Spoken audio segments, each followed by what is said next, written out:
आणि आता यापुढे आपल्या सोबत असणार आहेत शिवसेनेचे ज्येष्ठ नेते रामदास कदम. रामदास कदम भाई, तुम्ही खूप स्वागत तुमचं न्यूज 18 लोकमतमध्ये.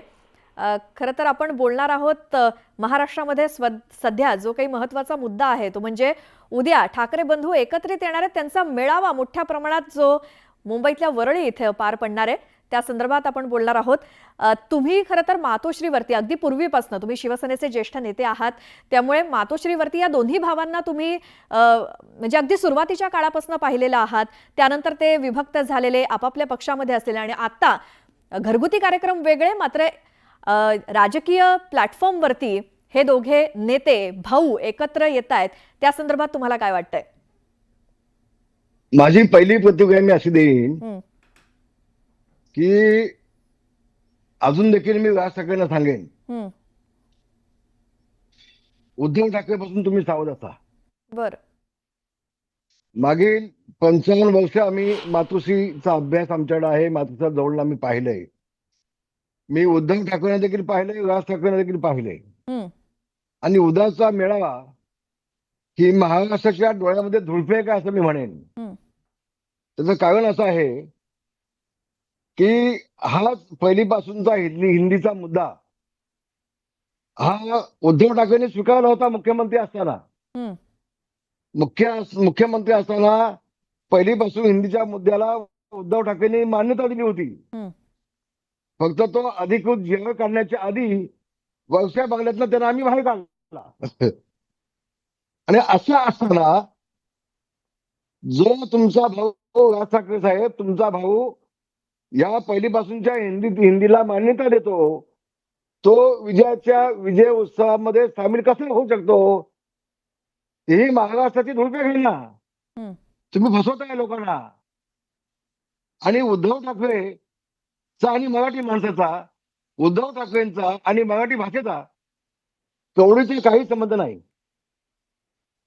आज मुंबईमध्ये मराठी माणसाला जो हद्दपार केलाय मुंबईतून, मग कल्याण, अंबरनाथ, भिवंडी, ठाणे, नालासोपारा, वसई, 50% मुंबईमध्ये असलेला मराठी माणूस आज 12% आलाय. हे पाप उद्धव ठाकरेंचे आहेत ना. गेले 25 ते 30 वर्ष मुंबई महानगरपालिकेला सापासारखा विळखा घालून बसलेला तुमचा भाऊ उद्धव ठाकरे यांनी गिरगाव, लालबाग, दादर हे सगळे मराठी माणसाचे बालेकिल्ले हे सगळे संपवले, बाहेर घालवले ना. अहो, तुमची गोरेगाव मैदान, सांताक्रूज, विलय पार्लेची एसआयची योजना ह्या कोणाची आहेत? याच्यामध्ये आहे कोण? आणि गेले 10 वर्ष 10,000 लोक बाहेर आहेत. हे पाप कोणाचे आहेत? म्हणून एवढंच मी आपल्याला सांगेन, उद्याचा मेळावा हा राजकीय दृष्ट्या आपल्या हातात काय लागतंय का, हा उद्धव ठाकरेचा शेवटचा प्रयत्न आहे. तर उद्धव ठाकरेंकडनं तर सगळं गेलंय. बरं. उद्धव ठाकरेंकडनं राजकारणातून सगळं संपलंय. मुंबई महानगरपालिका हे सोन्याचं अंड देणारी कोंबडी आहे असं उद्धव ठाकरे समजतात.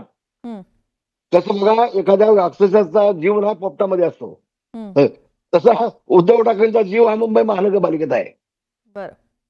गेली 25-30 वर्ष मी पाहतोय जवळना.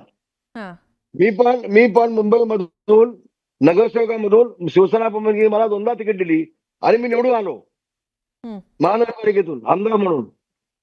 पण मला मुंबई महानगरपालिकेमध्ये जाण्यासाठी प्रवेश नव्हता, मला मंजुरी नव्हती. त्यांचे ठराविक जे लोक आहेत हे स्कॉट केलेलं आहे. त्याच्याशिवाय मुंबई महानगरपालिकेच्या कामकाजामध्ये कोणीही व्यत्यय आणायचा नाही. ही आतापर्यंत मुंबई उद्धव ठाकरेंची भूमिका आहे. बरं. मराठी माणसाच्या न्यायकासाठी झगडणारी शिवसेना या घोषवाक्याने शिवसेना प्रमुखांनी शिवसेनेला जन्म दिला. त्या मराठी माणसाला मुंबईतला खाली करण्याचं पाप उद्धव ठाकरेंनी घेतलं ना.